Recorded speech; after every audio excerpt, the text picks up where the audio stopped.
गौतम बुद्ध और किसान की कहानी। यह कहानी उस समय की है जब गौतम बुद्ध अपने शिष्यों के साथ एक गांव में भ्रमण कर रहे थे। वे लोगों को अपने उपदेशों से जीवन के सत्य का मार्ग दिखा रहे थे। एक दिन एक गरीब किसान उनके पास आया जो अपने जीवन की समस्याओं से अत्यधिक परेशान था। वह बुद्ध के पास जाकर बोला, हे भगवान, मैं एक बहुत गरीब किसान हूँ। मेरे पास बहुत कम जमीन है और उस पर भी फसल ठीक से नहीं होती। मेरे बच्चे भूख से तड़पते रहते हैं और मेरी पत्नी हमेशा मुझसे नाराज रहती है। हमारी गाय बीमार रहती है और हमारे पास इतने पैसे नहीं हैं कि हम उसकी दवा खरीद सकें। कृपया मुझे बताइए कि मैं इन सभी समस्याओं से कैसे बाहर निकलूं। बुद्ध ने उसे ध्यान से सुना और शांत स्वर में कहा, तुम्हारी समस्याएं तो ठीक है, लेकिन मैं एक काम कर सकता हूँ। मैं तुम्हें एक ऐसी बात सिखा सकता हूँ जिससे तुम्हें जीवन की सभी समस्याओं का हल मिल जाएगा। किसान उत्साहित हो गया और बोला, भगवान, कृपया मुझे वह सिखाएं। बुद्ध ने मुस्कुराते हुए कहा, तुम्हें एक नियम समझना होगा। हर व्यक्ति के जीवन में 83 समस्याएं होती हैं। चाहे वह राजा हो या गरीब, ये 83 समस्याएं हर किसी के जीवन में होंगी। इनमें से कुछ समस्याएं हल हो जाती हैं, तो कुछ नई समस्याएं पैदा हो जाती हैं।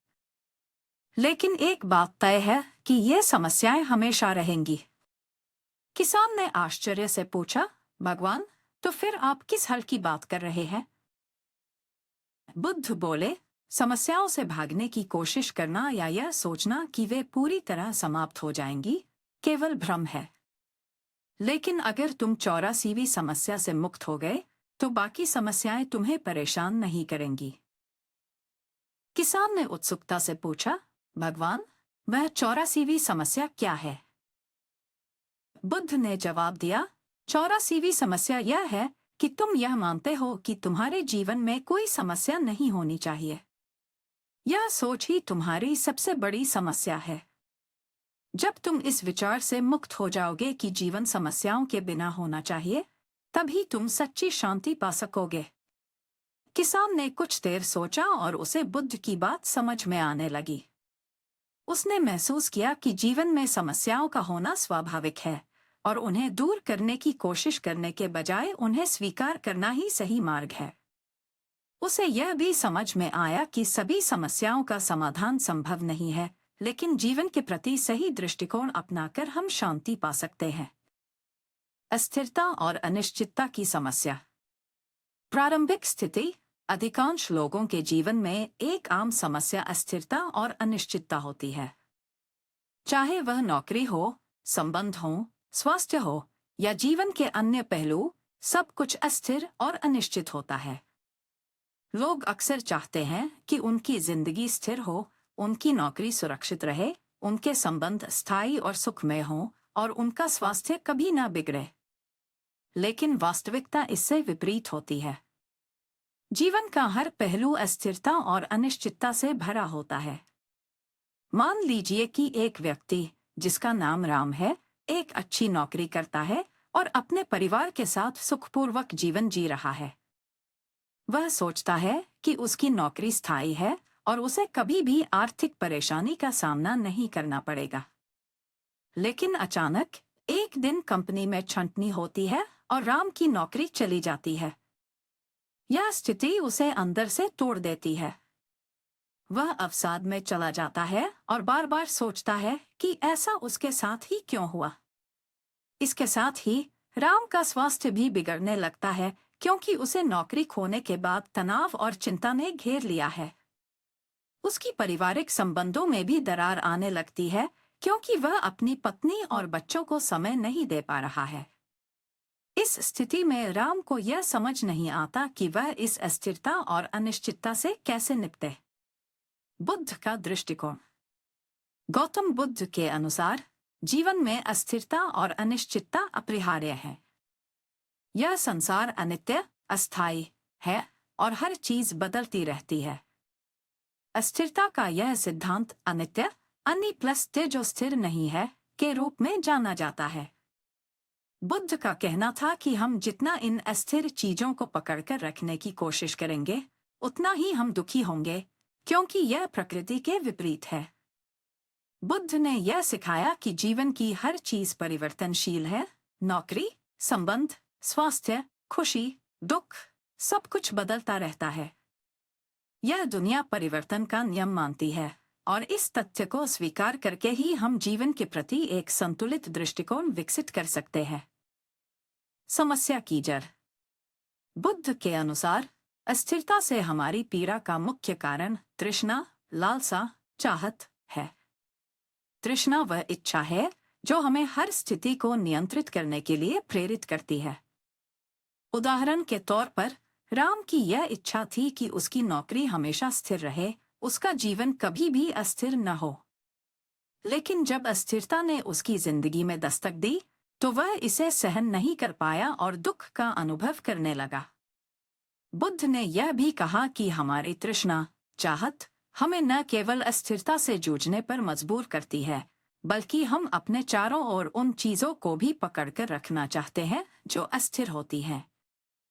उदाहरण के लिए, राम चाहता था कि उसका स्वास्थ्य हमेशा अच्छा रहे, लेकिन जब उसकी सेहत बिगड़ने लगी तो उसे और ज्यादा तनाव और चिंता हुई। समाधान। बुद्ध ने अस्थिरता और अनिश्चितता जैसी समस्याओं का समाधान मध्य मार्ग में बताया है।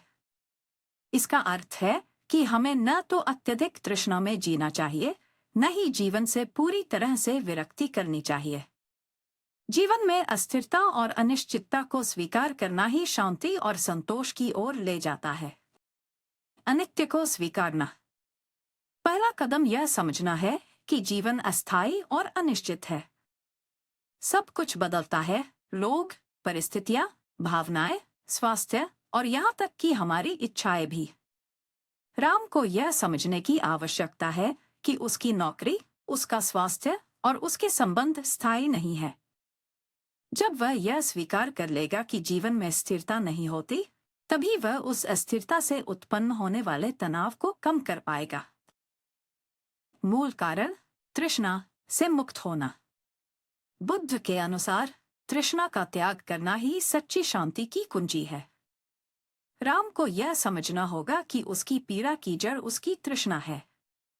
उसे यह चाहत छोड़नी होगी कि उसकी नौकरी कभी न जाए और उसे यह स्वीकार करना होगा कि स्वास्थ्य और संबंध भी अनिश्चित है।